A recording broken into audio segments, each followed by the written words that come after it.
Colony என்ற சொல் வசை சொல்லாகவும் ஆதிக்கம் தீண்டாமையின் அடையாளமாகவும் உள்ளதால் அரசு ஆவணங்கள் மற்றும் பொது புழக்கத்திலிருந்து நீக்க நடவடிக்கை எடுக்கப்படும் என்று முதலமைச்சர் ஸ்டாலின் இன்று சட்டப்பேரவையில் அறிவித்தார். அவர் பேசியதை முதலில் பார்க்கலாம்.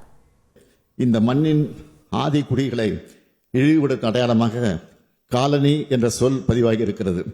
ஆதிக்கத்தின் அடையாளமாகவும் தீண்டாமைக்கான குறியீடாகவும் வசை சொல்லாகவும் மாறியிருப்பதால் இனி இந்த சொல் அரசு ஆவணங்களிலிருந்தும் பொது புழக்கத்திலிருந்து நீக்குவதற்கு நடவடிக்கை எடுக்கப்படும் என்பதையும் தெரிவித்துக் கொள்கிறேன். சட்டப்பேரவையோட இறுதி விவாத நாளான இன்னைக்கு காவல் தீயணைப்பு துறைகளுக்கான மானிய கோரிக்கை விவாதம் நடந்துச்சு. இந்த விவாதத்தில் பேசிய முதலமைச்சர் ஸ்டாலின் பேரவை உறுப்பினர்களுக்கு பதிலளிச்சு பேசியதோட புது அறிவிப்புகளையும் வெளியிட்டிருந்தாரு.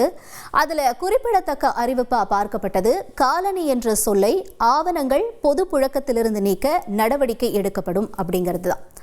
ஆதிக்குடிகளை இழிவுபடுத்தும் அடையாளமாக காலனி என்ற சொல் மாறி இருக்கிறதுனோ காலனி என்ற சொல் வசை சொல்லாகவும் ஆதிக்கம் தீண்டாமையின் அடையாளமாகவும் உள்ளது.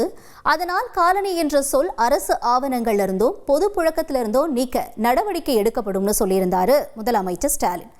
இதன் பின்னணியில் இருக்க பொருள் என்னன்னு நாம பார்க்கும் பொழுது, அதாவது காலனி அப்படின்னு சொல்லும் பொழுதே அது சாதியோ அல்லது தொழிலையோ பொருளாதார அடிப்படையிலையோ ஒரு பகுதியில் இருக்கிறவங்களை குறிப்பிட்டு சொல்லக்கூடிய வார்த்தையா இருக்கு.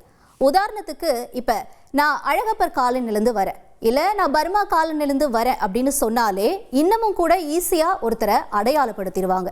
சமீபத்தில் கூட வெளியான கிரிக்கெட் சம்பந்தப்பட்ட ஒரு திரைப்படத்துல ஹீரோவை காலனியோட வச்சு அடையாளப்படுத்தும் போது அவர் சொல்லுவார், வாத்தியார் பையன்னு சொல்லுங்க, ஏன் காலனி சொல்லி அடையாளப்படுத்துறீங்க அப்படின்னு.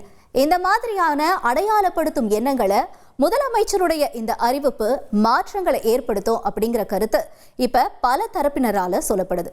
எப்படி மாற்றுத்திறனாளி அப்படிங்கிற ஒரு மாற்றம் தாக்கத்தை ஏற்படுத்துச்சோ அந்த மாதிரி இந்த அறிவிப்பும் குறிப்பிட்ட பகுதியை சேர்ந்தவங்களுடைய எண்ணங்களையும் அவங்க மேல வைக்கப்படும் பார்வைகளையும் மாற்றும் அப்படின்னு நம்பப்படுது.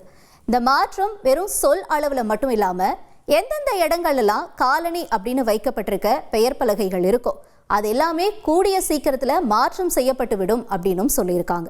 ஒருவேளை இனி காலனி அப்படிங்கிற சொல்லோட இருக்க பகுதிகள், உதாரணத்திற்கு இப்ப சாந்தி காலனின்னு இருக்கு, பர்மா காலனின்னு இருக்கு, இல்ல அம்பேத்கர் காலனின்னு இருக்கு, இந்த மாதிரியான தெருக்களோ இல்ல பகுதிகளோ இனிமே தமிழ் பெயர் பலகையாலோ இல்லைனா ஏதாவது தலைவர்களுடைய பெயர்களையோ மாற்றுவதற்கான வாய்ப்புகள் இருக்கு. இந்த அறிவிப்பு இப்ப பல்வேறு தரப்புல வரவேற்பையும் பெற்றுட்டு வருது. அதே நேரத்தில் விசிக தலைவர் திருமாவளவன் அவர்களும் இந்த அறிவிப்பை அவர் வரவேற்றிருக்காரு அப்படின்னு சொல்லணும். அதே நேரம் காலனி அப்படின்னு சொல்லும் பொழுது நிறைய இடங்கள்ல எல்லா தரப்பு மக்களும் வசிக்கிறாங்க தான், அங்க வசிக்கவும் செய்யறாங்க. இப்ப அது மாதிரியான பிரிவினைலாம் மக்கள் மத்தியில பெரும்பாலும் இல்லை. அப்படி இருந்துச்சுன்னா அந்த எண்ணங்களை மாத்திக்க வேண்டியது மக்கள் கையிலையும் இருக்குன்னு சிலர் கருத்துக்களையும் முன்வைக்கிறாங்க. உங்கள் தந்தி ஒன் தொலைக்காட்சியில் கால பைரவன் தினமும் காலை 8 மணிக்கு காண தவறாதீர்கள்.